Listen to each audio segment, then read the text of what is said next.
Halo semuanya, kami dari kelompok 5, saya Fidel sebagai ketua. Saya Devi Syakira Lubis sebagai anggota. Saya Teguh Arifin sebagai anggota.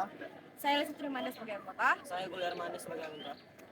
Saya Rehana Safina sebagai anggota. Di sini kami akan membahas materi tentang Patahanai yang dibimbing oleh Ibu Yuriana Mary Orita Boru Sinaga Yang mengajar di SMA Negeri 5 Medan. Terima kasih. Pengertian litosfer. Litosfer adalah lapisan luar bumi yang terdiri dari kerak benua dan samudra. Ini mencakup bagian padat dan keras dari permukaan bumi yang melibatkan batuan, tanah, dan kerak bumi yang lebih dalam.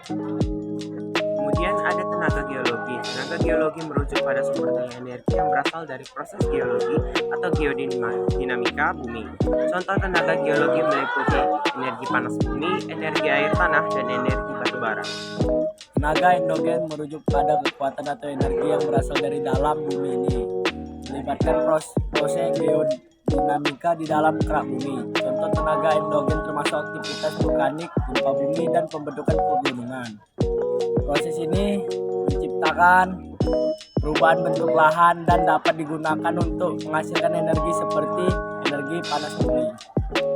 Tenaga eksogen merujuk pada kekuatan atau proses yang berasal dari luar bumi yang mempengaruhi dan membentuk permukaan bumi. Contoh tenaga eksogen melibatkan erosi oleh air, angin, dan es, serta aktivitas sedimentasi. Pengaruh tenaga eksogen terhadap kehidupan sangat signifikan karena mereka membentuk lingkungan tempat kehidupan berkembang. Tektonisme. Salah satu tenaga yang mempengaruhi perubahan litosfer dan unsur sfera adalah tenaga endogen. Tenaga endogen adalah tenaga yang berasal dari dalam bumi seperti tektonisme. Tektonisme atau diatropisme merupakan tenaga dari dalam bumi yang mengakibatkan perubahan letak atau dislokasi dan bentuk atau deformasi di kulit bumi. Kulit bumi bersifat keras dan kaku. Tetapi akibat tekanan dari dalam bumi, kulit bumi terpecah menjadi lempengan-lempengan yang disebut lempeng tektonik. Berdasarkan luas dan waktu kejadian, gerak lempeng tektonik dapat dibedakan menjadi gerak epirogenik dan gerak orogenetik. Vulkanisme adalah serangkaian aktivitas geologis yang melibatkan pergerakan magma dari dalam bumi ke permukaan. Proses ini mencakup pembentukan gunung berapi, letusan, dan aktivitas seismik terkait. Contoh vulkanisme mencakup letusan Gunung Vesuvius di Italia pada tahun 79 Masehi serta letusan Gunung Krakatau di Indonesia pada tahun 1883. Seisme klasifikasi gempa bumi berdasarkan faktor penyebabnya. 1. Gempa tektonik disebabkan oleh pergeseran lempeng tektonik dekat bumi. 2. Gempa vulkanik terkait dengan aktivitas vulkanik dan pergerakan magma. 3. Gempa runtuhan terjadi akibat runtuhan atau retakan dalam bumi. 4. Gempa antropogeni dikaitkan dengan aktivitas manusia seperti pengorbanan minyak atau penimbunan air. Pengaruh gempa terhadap kehidupan. 1. Kerusakan struktural bangunan dan infrastruktur dalam rusak. 2. Korban jiwa cedera, orang dapat luka atau kehilangan nyawa. 3. Tsunami. Gempa laut dapat menyebabkan gelombang besar yang merusak pantai. 4. Pemindahan tanah. Gempa bisa menyebabkan longsor dan perubahan platform. Tindakan mitigasi bencana gempa bumi. 1. Bangunan tahan gempa. Konstruksi bangunan dengan desain yang tahan gempa. 2. Pendidikan kesadaran masyarakat melibatkan masyarakat dalam pelatihan dan simulasi evakuasi.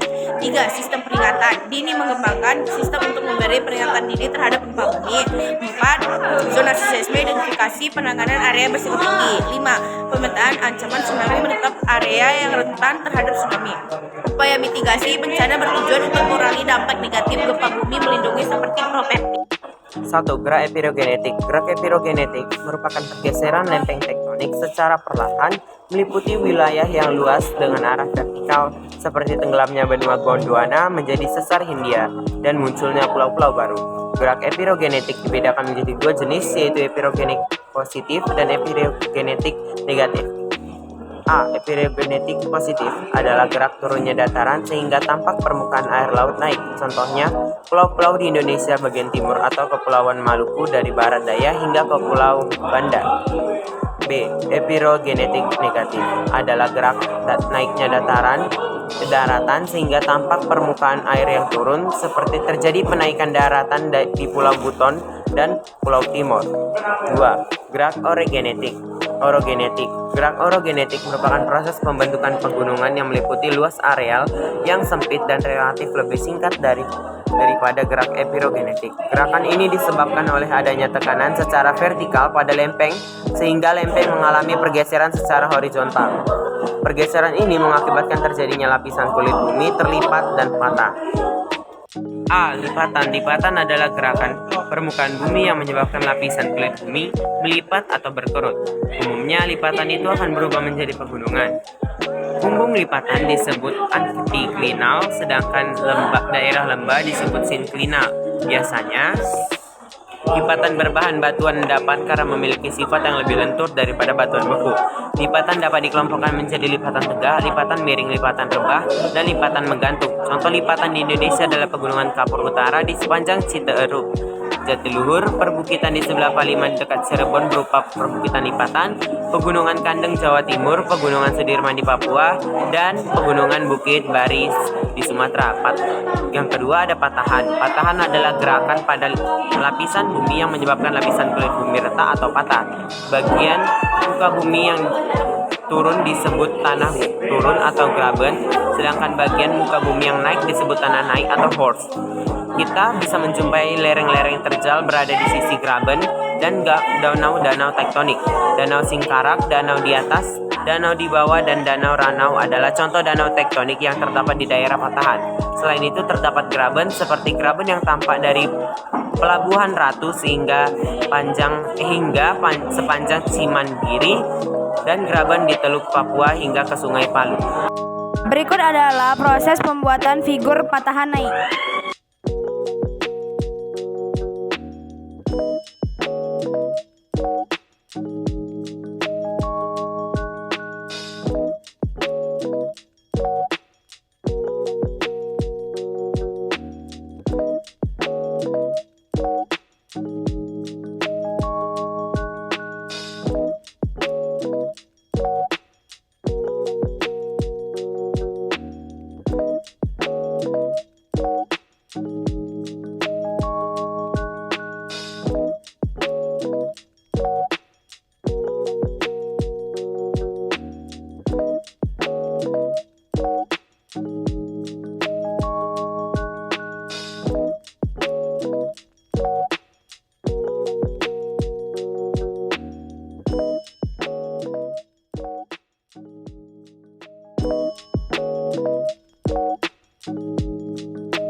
Perkenalkan, nama saya Alisa Triumanda. Saya dari kelas 10-8, kelompok 5. Jadi di sini saya akan menjelaskan apa itu patahan naik. Patahan naik adalah bentuk pergerakan litosfer di mana batuan di atas suatu patahan bergerak ke arah vertikal menuju permukaan bumi. Seringkali terjadi akibat gaya tektonik yang menyebabkan batuan terangkat dan membentuk gunungan